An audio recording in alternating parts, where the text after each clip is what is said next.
J'aime l'idée qu'on travaille le sexe comme on travaille une pâte. C'est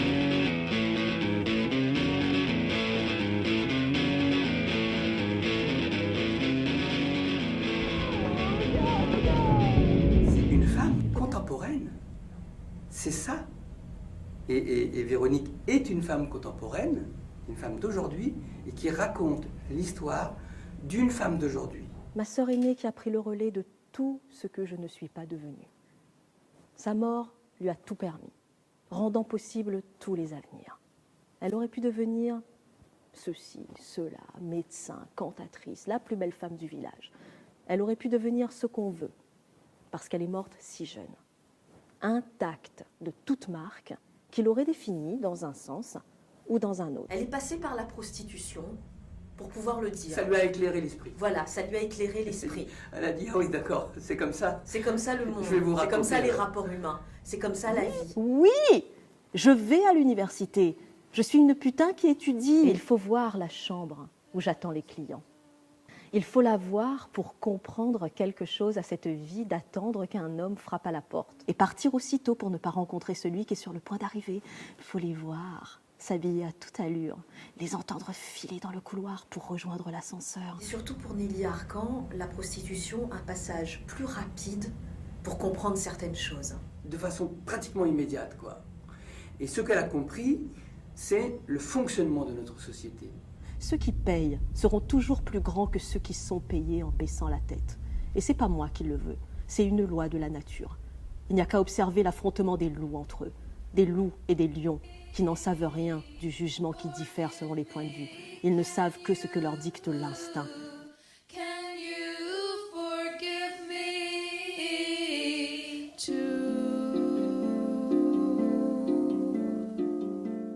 Correspond aussi d'une certaine façon à l'état de notre société d'aujourd'hui. Et je pense que le rapport de la prostitution, qui est un rapport marchand, hein, c'est l'achat du corps de la femme, dans le fond, il n'est pas simplement localisé dans l'acte de s'offrir une prostituée ou une escort girl. Comme les héroïnes de bande dessinée, comme Madonna, comme toute putain sachant putasser. Je veux juste discuter des nouvelles coupures budgétaires, manger du caviar et boire du champagne. Oui, je suis une escorte, car je ne fais pas le trottoir. Enfin, pas encore. I tried to learn your language, but fell asleep, half undressed,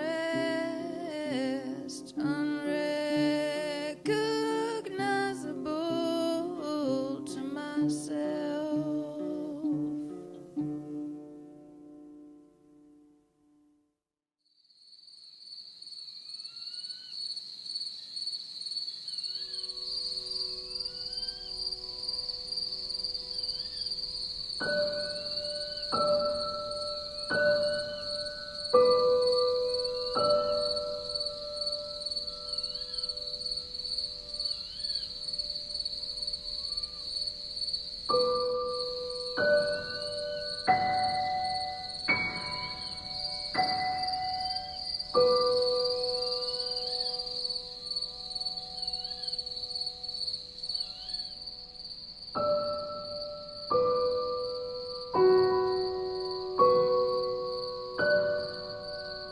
Plutôt une œuvre extrêmement intimiste, où c'est vraiment la finesse du jeu qui compte et puis l'importance des mots. Mamie voulait être incinérée, elle est là sur la cheminée. Moi, je veux être mis dans la terre et j'emmènerai mamie avec moi. Cool. On démarre bien la journée là, hein. Il s'agit d'un jeune garçon qui s'appelle Gus. Il pète les plombs à un moment donné. Il y a une embrouille entre lui et son père et sa mère décide de l'envoyer chez son grand-père. Moi je rate. Tout. Exprès. Pour te prouver qu'il y a au moins une chose que t'as pas réussi, c'est moi.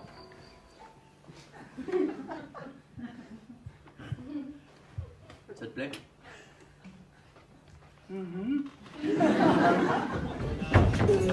Si tu fumes trop d'air, t'as pas de crédit, sans pas la banque, t'es qu'une grosse merde.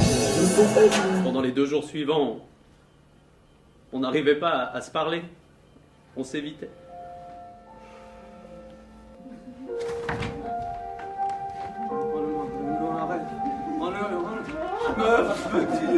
Super. Tu vas me le rendre, je vois, tu vas me le rendre. Allez, pause. Allez, saute. Allez. Je sais pas si c'est une pièce sur la solitude, si c'est une pièce sur la filiation, si c'est une pièce sur la guerre, si c'est une pièce sur l'amour, si c'est une pièce sur la jeunesse, si c'est une pièce sur la vieillesse, si c'est une pièce sur la paix, si c'est une pièce sur la guerre. Elle est où la télé? À la cave. T'as toujours pas internet? C'est pas ce que c'est, elle veut pas le savoir. Il y a un cyber en ville. C'est pas ce que c'est, elle veut pas le savoir. Je sens que ça va être cool ici. Ta chambre est en face de la mienne. Demain, je te réveille à 7h, il y a du débroussaillage à faire. Bonne nuit. C'est quoi ce plan? À 7h. Demain, je me tire. Mesdames, messieurs, nous vous souhaitons la bienvenue.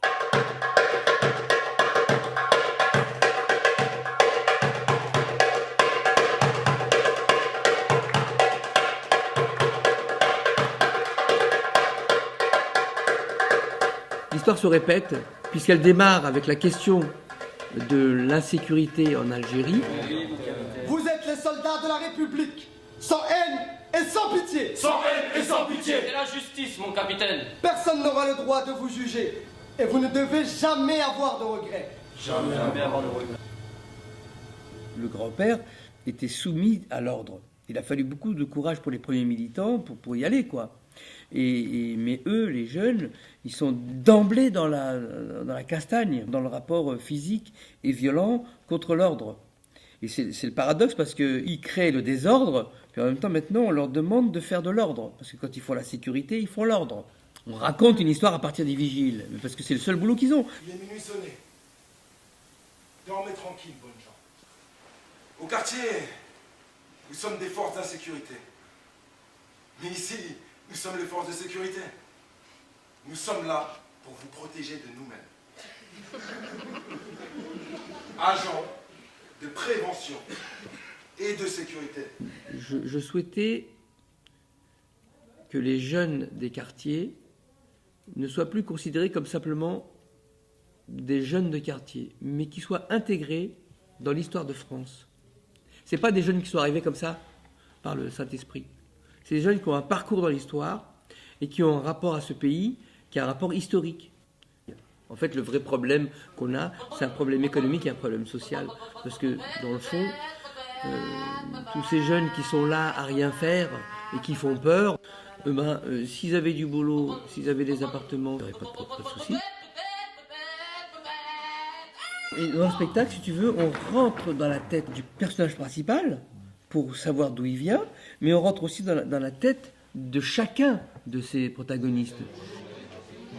Dans Terre arbitraire, Nicolas Claus met le spectateur face à des visages qui restent silencieux. Mais on entend en voix off tous les commentaires des journalistes, des politiques, toutes ces paroles qui abreuvent l'actualité quotidienne.